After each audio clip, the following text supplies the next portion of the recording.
Le nom de Chevré est très présent à Assigné. Mais connaissez-vous bien notre petite rivière? Pour nous, son histoire commencera au Goulle-d'Œuvre, cet espace nature à la jonction de la Vilaine et du Chevré. Étymologiquement, le Goulle-d'Œuvre, c'est la goule de la Veuvre, c'est-à-dire l'embouchure de la Veuvre dans la Vilaine, la Veuvre étant l'autre nom du Chevré. Remontons son cours ensemble.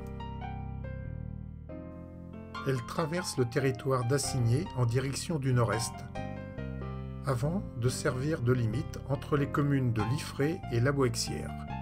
Puis, elle oblique franchement vers l'est et forme l'étang de Chevré. C'est à ce lieu-dit, Chevré, que la rivière doit son nom courant en aval, jusqu'à Assigné. En amont de l'étang de Chevré, tout le monde l'appelle la Veuvre. Une agréable promenade fait le tour de ce plan d'eau, qui est une grande retenue pour alimenter un moulin. La belle rivière de 46 km de long prend sa source encore plus loin, à Val d'Isée. Mais nous nous intéresserons qu'au dernier tiers de son parcours, où elle est communément appelée le Chevré.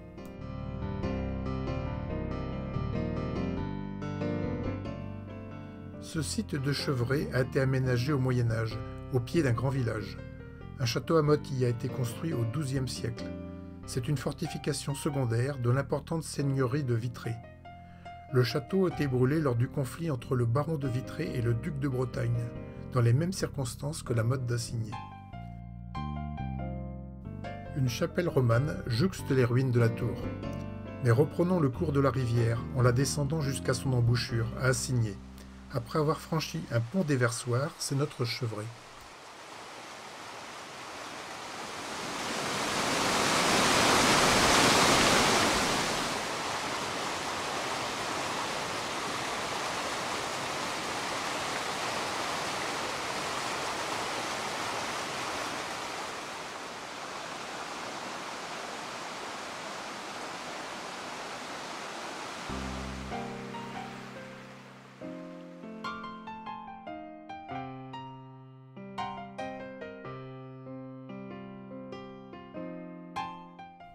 À la sortie de l'étang de Chevré, la rivière serpente 1 km dans la campagne de La Boixière, avant de s'engouffrer dans une vallée creusée perpendiculairement à un pli rocheux, au niveau du village de la Buzardière.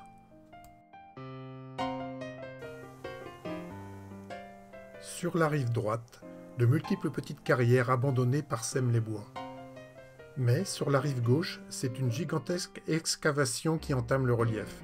Cette importante carrière est toujours en activité. Le matériau extrait, communément appelé pierre de la Boixière, est du grès. C'est la pierre de construction la plus habituelle à Assigné au XIXe siècle et jusqu'au milieu du XXe siècle. On la retrouve dans une multitude de constructions, tant à la campagne que dans le bourg.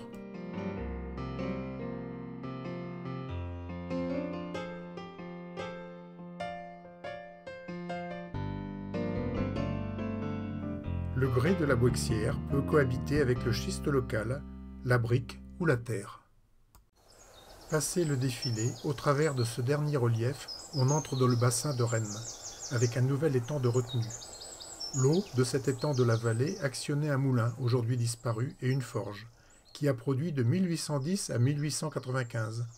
Il en subsiste la maison du maître de forge et des logements ouvriers. La rivière longe le bois de la Mancelière et la forêt de Chevré. Ce territoire, aujourd'hui en culture, a été défriché au Moyen Âge. Ici, on avait alors un massif forestier continu, englobant les forêts actuelles de Chevré, de Liffré et de Rennes. Nous rejoignons maintenant Assigné, avec le village de Louvigné à gauche, lui aussi gagné sur la forêt au Moyen Âge.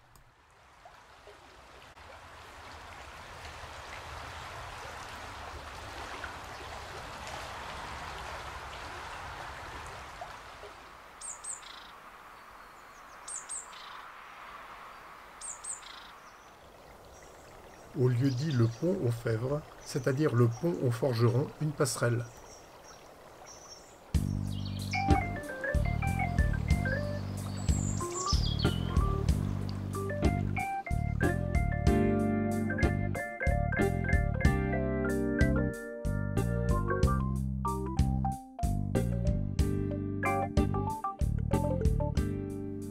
nous rapprochons du bourg d'Assigné qui apparaît au loin.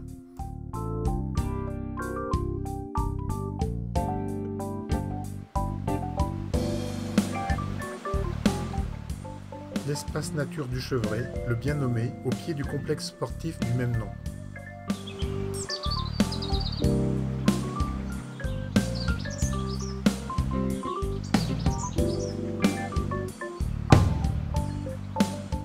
L'ancien étang est devenu un espace humide écologique.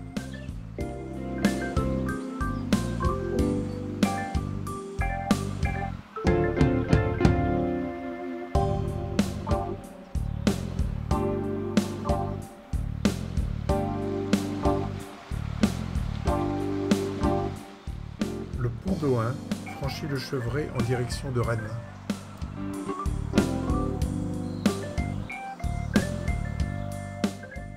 La ceinture d'espace nature se prolonge avec celui du pont de Maillet. Une nouvelle passerelle permet le passage d'une rive à l'autre du Chevré. À ce niveau, une île sur la rive gauche. Un moulin à papier devait y être établi sous l'Ancien Régime. C'est du moins ce que la mémoire orale a transmis.